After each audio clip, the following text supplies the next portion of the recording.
Hi guys, మీరు చూస్తున్నారు RK career point YouTube channel. Friends, ఈ వీడియోలో ఈనాటి ప్రముఖ దినపత్రికల్లో వచ్చినటువంటి ముఖ్యమైన ఉద్యోగ వార్తలు అండ్ అలాగే ఇంపార్టెంట్ కరెంట్ అఫైర్స్ అప్డేట్స్ చూద్దాము. వీడియోని ఎక్కడ కూడా స్కిప్ చేయకుండా చివరి వరకు చూసినట్లయితే మీకు పూర్తి వివరాలు అనేవి తెలుస్తాయి. అండ్ అలాగే జాబ్ క్యాలెండర్కి సంబంధించినటువంటి అప్డేట్స్ ఉన్నాయి. అలాగే కొన్ని ఉద్యోగాల భర్తీకి సంబంధించినటువంటి నోటిఫికేషన్ల వివరాలు కూడా ఉన్నాయి. అండ్ ముఖ్యమైన కరెంట్ అఫైర్స్కి సంబంధించి చాలా ఇంపార్టెంట్ బిట్స్ అయితే ఉన్నాయండి. ఈరోజు చాలా ఉన్నాయి.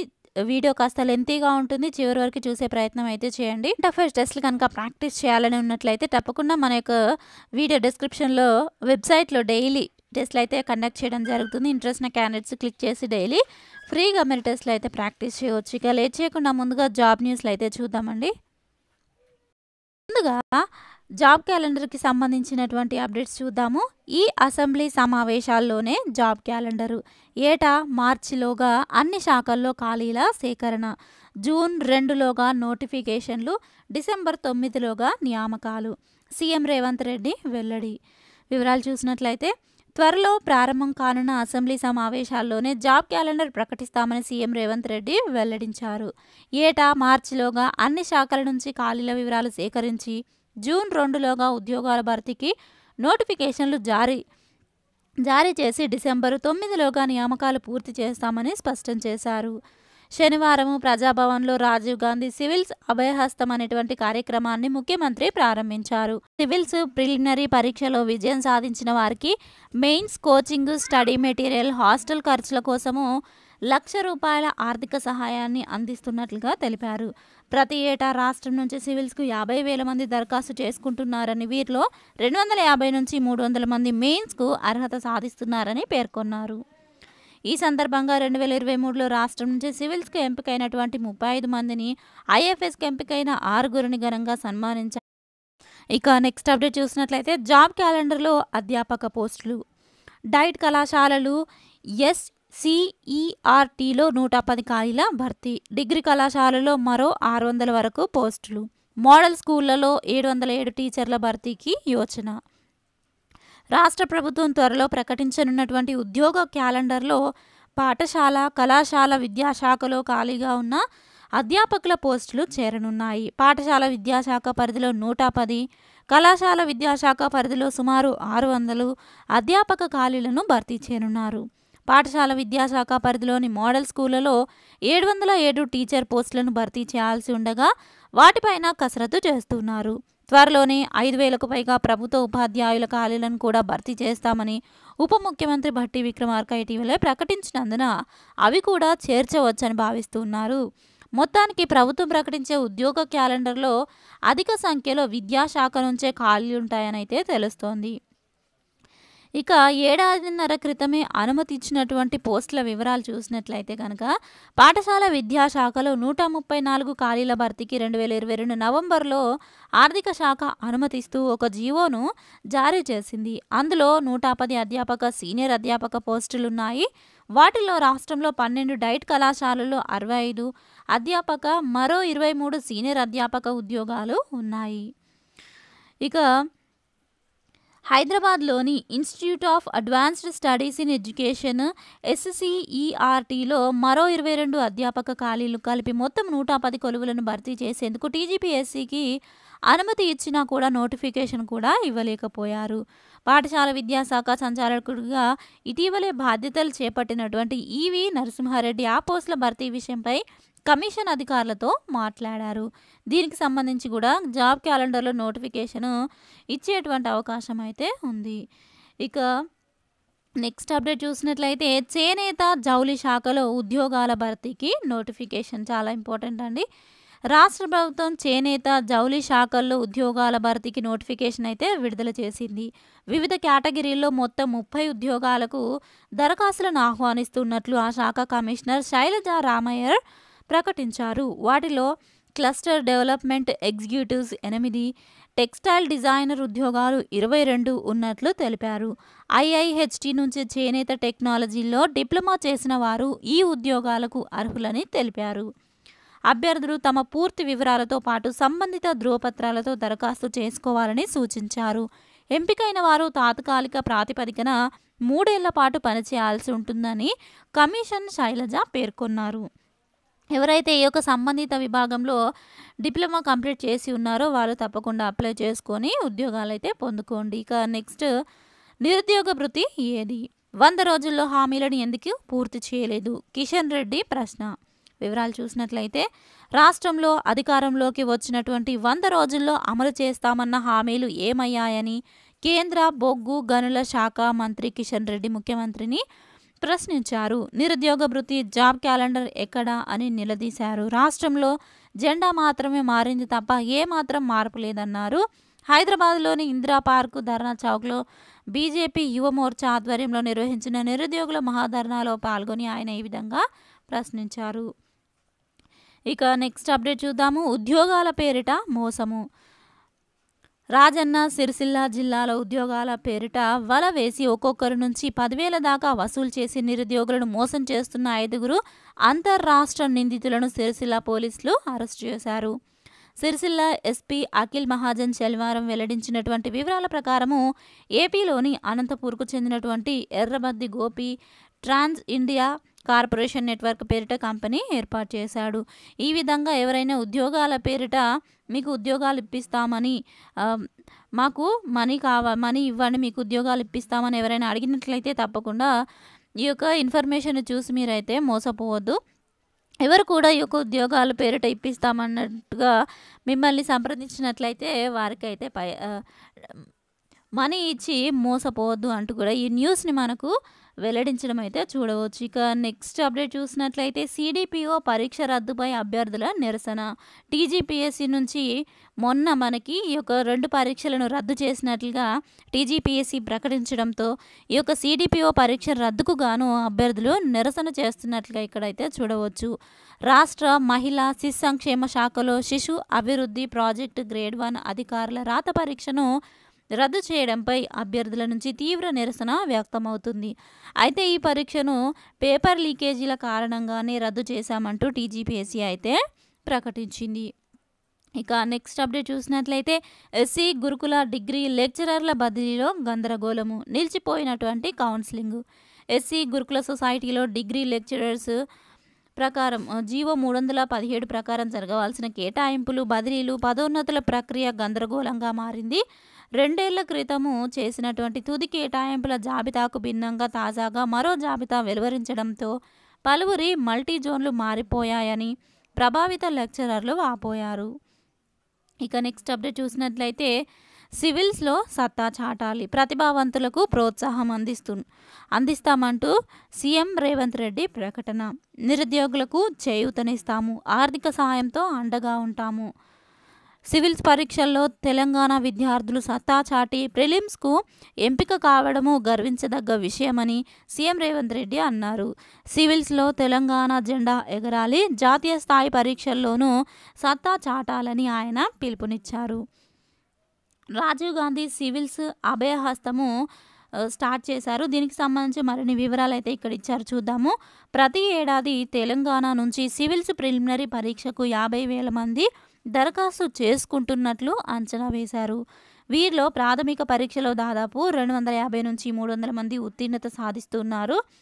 తెలంగాణ నుండి సివిల్స్ ప్రిలిమినరీ పరీక్షలో ఉత్తీర్ణులైన ఎస్సీ, ఎస్టీ, ఓబీసీ, ఈడబ్ల్యూఎస్లో అర్హులందరికీ ₹1,00,000 చొప్పున ఆర్థిక సహాయము ఈ పథకం ద్వారా అందిస్తారు. ప్రిలిమినరీ పరీక్షలు పాస్ అయిన అభ్యర్థులు ఆర్థిక ప్రోత్సాహం కోసము సింగరేణి సంస్థ వెబ్సైట్లో ఆన్లైన్లో దరఖాస్తు చేసుకోవాల్సి ఉంటుందంటూ కూడా ఇక్కడ తెలియజేశారు. ఇక నెక్స్ట్ కొన్ని నోటిఫికేషన్లకు సంబంధించిన వివరాలు చూద్దాము. ఎస్బీఐలో 1,040 పోస్టుల భర్తీకి నోటిఫికేషన్ రిలీజ్ చేశారు. State Bank of India specialist cadre officer పోస్టుల భర్తీకి ప్రకటన విడుదల చేసింది. మొత్తము 1,040 ఖాళీలున్నాయి. Central research team, project development manager, relationship manager, VP health, regional head, investment specialist, investment officer పోస్టులు అయితే ఉన్నాయి. ఇక విభాగాలు product lead, support technology, business విభాగాల్లో ఖాళీలున్నాయి. దరఖాస్తు ఆన్లైన్లో చేసుకోవాలి. పూర్తి వివరాలకు sbi.co.in వెబ్సైట్ని విజిట్ చేయండి. ఈ నోటిఫికేషన్లకు సంబంధించిన వివరాలు మన యొక్క వెబ్సైట్లో డైలీ అప్డేట్ చేయడం జరుగుతుంది. ఇంకా ఇంట్రెస్ట్ ఉన్న క్యాండిడేట్స్ అయితే ఒకసారి వెబ్సైట్ని విజిట్ చేసి పూర్తి వివరాలు తెలుసుకొని అప్లై అయితే చేయండి. ఇక ఈ రోజుకి సంబంధించిన ముఖ్యమైనటువంటి కరెంట్ అఫైర్స్ అప్డేట్స్ అయితే చూద్దాము.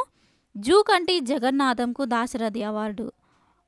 దాశరథి కృష్ణమాచార్య జయంతి సందర్భంగా ఏటా ప్రకటించే ప్రతిష్టాత్మక శ్రీ దాశరథి కృష్ణమాచార్య అవార్డును 2024 సంవత్సరానికి గాను జూకంటి జగన్నాథంకు రాష్ట్ర ప్రభుత్వము ప్రకటించింది. ప్రభుత్వం ఏర్పాటు చేసిన కమిటీ నిర్ణయం మేరకు శనివారము ఈ ఉత్తర్వులు జారీ చేశారు. గుర్తుంచుకోండి, ఇతని పేరైతే దాశరథి కృష్ణమాచార్య జయంతి సందర్భంగా ఈ యొక్క ప్రతిష్టాత్మక శ్రీ దాశరథి కృష్ణమాచార్య అవార్డును జూకంటి జగన్నాథంకు ప్రకటించారు. ఇక నెక్స్ట్ కరెంట్ అఫైర్స్ చూసినట్లయితే యూపీఎస్సీ చైర్మన్ రాజీనామా. 5 ఏళ్ల పదవీ కాలం ఉన్నా కూడా ముందే వైదొలిగిన మనోజ్ సోని. కేడ్కర్ వివాదమే కారణమని కాంగ్రెస్ ఆరోపణ. అయితే ఇక్కడ కేడ్కర్ కేసుతో సంబంధం లేదు అన్నట్లుగా ఇక్కడ ఆయన వివరించారు. నకిలీ సర్టిఫికెట్లతో ఐఏఎస్గా ఎంపికైన పూజా కేడ్కర్ కేసుకు సోని రాజీనామాకు ఎలాంటి సంబంధం లేదని అధికార వర్గాలు పేర్కొన్నాయి. ఇక నెక్స్ట్ కరెంట్ అఫైర్స్ చూసినట్లయితే నీటిలో తగ్గిపోతున్న ఆక్సిజన్, పెరుగుతున్న జల ఉష్ణోగ్రతలే కారణము. ఆందోళన వ్యక్తం చేస్తున్న పరిశోధకులు ప్లానెటరీ బౌండరీస్లో చేర్చాలని సూచన. ఇక వివరాలు చూసినట్లయితే సముద్ర మంచినీటి వనరుల్లో ఆక్సిజన్ తగ్గిపోతున్నదని అమెరికాకు చెందిన పరిశోధకులు గుర్తించారు. ఇది భూమిపై ఉన్న ప్రాణులకు భారీ ముప్పుగా మారే ప్రమాదం ఉందని ఆందోళన వ్యక్తం చేశారు. నీటి వనరుల్లో ఆక్సిజన్ స్థాయిలపై న్యూయార్క్లోని Rensselaer Polytechnic Institute professor Kevin Rose నేతృత్వంలో ఒక అధ్యయనం జరిగింది. ఈ వివరాలు నేచర్ ఎకాలజీ ఎవల్యూషన్ జర్నల్లో ప్రచురితమయ్యాయి. దీని ప్రకారం భూమిపై జీవించే ప్రాణులకు గాలిలోని ఆక్సిజన్ ఎంత ముఖ్యమో, సముద్రంలో మంచినీటి వనరుల్లో జీవించే జలచరాలకు సైతము నీటిలోని ఆక్సిజన్ అంతే అవసరం అని పేర్కొన్నారు. ఇక దీనికి సంబంధించి మరిన్ని వివరాలు పీడిఎఫ్లో చదువుకోవచ్చు. పీడిఎఫ్ లింక్ డిస్క్రిప్షన్లో ఉంటుంది. ఇక నెక్స్ట్ కరెంట్ అఫైర్స్ చూసినట్లయితే నేటి నుంచి ఢిల్లీలో ప్రపంచ హెరిటేజ్ కమిటీ సదస్సు. వివరాలు చూద్దాము. వారసత్వ కట్టడాల పరిరక్షణ ధ్యేయంగా పనిచేసే ప్రపంచ హెరిటేజ్ కమిటీ 46వ సమావేశాలను ప్రధాని నరేంద్ర మోదీ ఆదివారం ఢిల్లీలోని భారత మండపంలో ప్రారంభించనున్నారు. ఈ నెల 31 వరకు కొనసాగే ఈ సమావేశాలకు మొదటిసారి మన దేశము ఆతిథ్యం ఇస్తోంది. మొదటిసారి కాబట్టి దీనికి సంబంధించిన క్వశ్చన్స్ అయితే పోటీ పరీక్షలో అడిగే అవకాశం ఉంటుంది కాబట్టి గుర్తుపెట్టుకోవాల్సి ఉంటుంది. యునెస్కో డైరెక్టర్ జనరల్ ఓద్రే ఆజులైతో పాటు 150 దేశాల నుంచి దాదాపు 2000 మంది ప్రతినిధులు ఈ యొక్క సమావేశాలకు హాజరు కానున్నారు. యునెస్కో వారసత్వ కట్టడాల జాబితాలో చేర్చడానికి వచ్చినటువంటి 27 నామినేషన్ల పరిశీలన, ప్రస్తుతము దీనిలో ఉన్నటువంటి 124 కట్టడాల పరిరక్షణ, నివేదికలు, నిధుల వినియోగం వంటి అంశాలు చర్చకు రానున్నాయని ప్రధానమంత్రి కార్యాలయము ఒక ప్రకటనలో తెలిపింది. ఇక నెక్స్ట్ కరెంట్ అఫైర్స్ చూద్దాము. కేరళలో 14 ఏళ్ల బాలుడికి నిఫా ఇన్ఫెక్షన్. కేరళలోని మలప్పురం జిల్లాలో 14 ఏళ్ల బాలుడికి నిఫా వైరస్ సోకినట్లు రాష్ట్ర వైద్య ఆరోగ్య శాఖ మంత్రి వీణా జార్జ్ శనివారం పేర్కొన్నారు.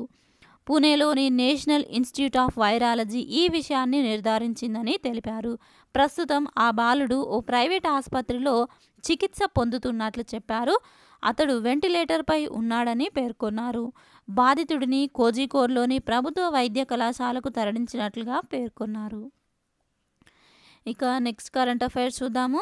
కెనడా గ్రీన్లాండ్ మధ్య చిన్న ఖండము. దానికి సంబంధించిన పిక్ మీరు ఇక్కడ స్క్రీన్ పైన చూడవచ్చు.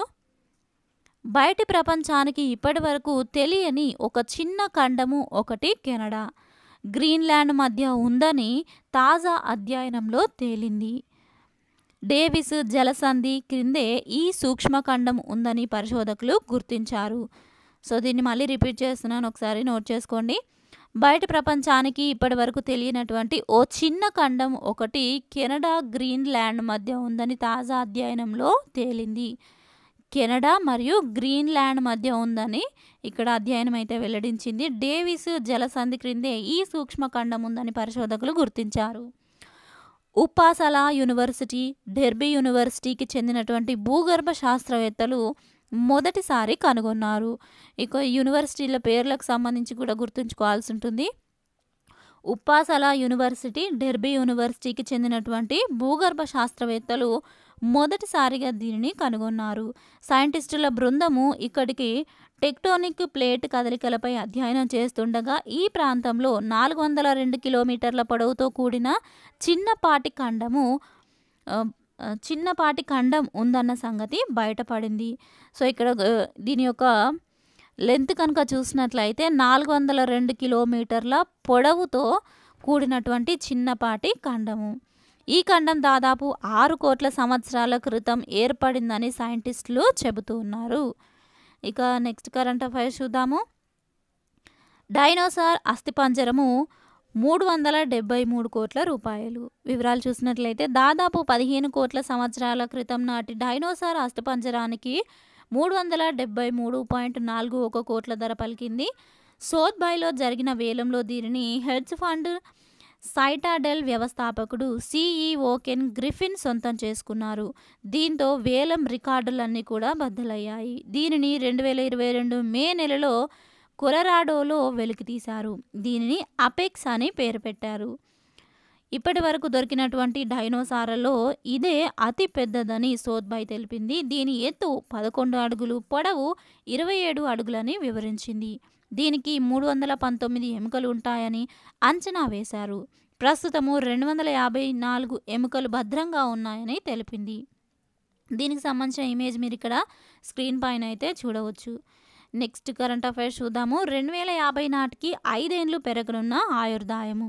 ప్రపంచవ్యాప్తంగా మానవుల సగటు ఆయుర్దాయము 2050 నాటికి 5 ఏండ్లు పెరుగుతున్నదని లాన్సెట్ జర్నల్ నివేదిక వెల్లడించింది.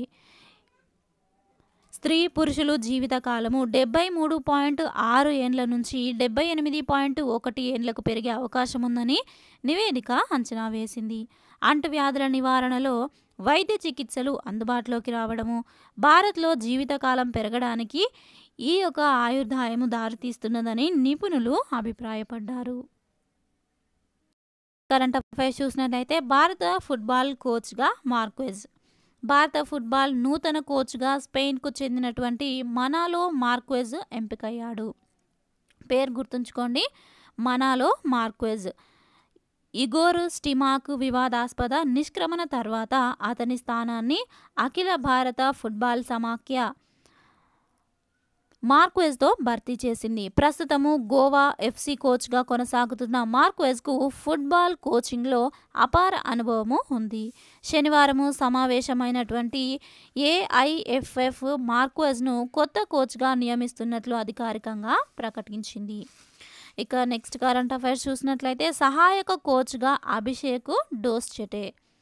శ్రీలంకతో త్వరలో మొదలు కానున్నటువంటి పరిమిత ఓవర్ల సిరీస్ కోసం భారత జట్టుకు అభిషేక్ నాయర్, ర్యాంటెజ్ డోస్చెటే సహాయక కోచ్లుగా వ్యవహరించే అవకాశము ఉంది. రాహుల్ ద్రవిడ్ స్థానంలో చీఫ్ కోచ్గా ఎంపికైనటువంటి గౌతమ్ గంభీర్తో కలిసి వీరు సహాయ కోచ్లుగా పనిచేయనున్నారు. సో ఫ్రెండ్స్, చూసారు కదా, ఇది ఈ రోజుకి సంబంధించినటువంటి ముఖ్యమైన ఉద్యోగ వార్తలు మరియు కరెంట్ అఫైర్స్ అప్డేట్స్. ఈ వివరాలు మీకు నచ్చినట్లయితే తప్పకుండా వీడియోని లైక్ చేయండి. ఇలాంటి అప్డేట్స్ కోసం మన ఛానల్ సబ్స్క్రైబ్ చేసుకొని ఫాలో అవుతుండండి. ఎవరికైనా PDF లింక్ కావాలనుకున్నట్లయితే కామెంట్ చేయండి. డైరెక్ట్గా లింక్ అయితే సెండ్ చేయడం జరుగుతుంది. Thank you friends, thanks for watching this video. Have a nice day. Bye.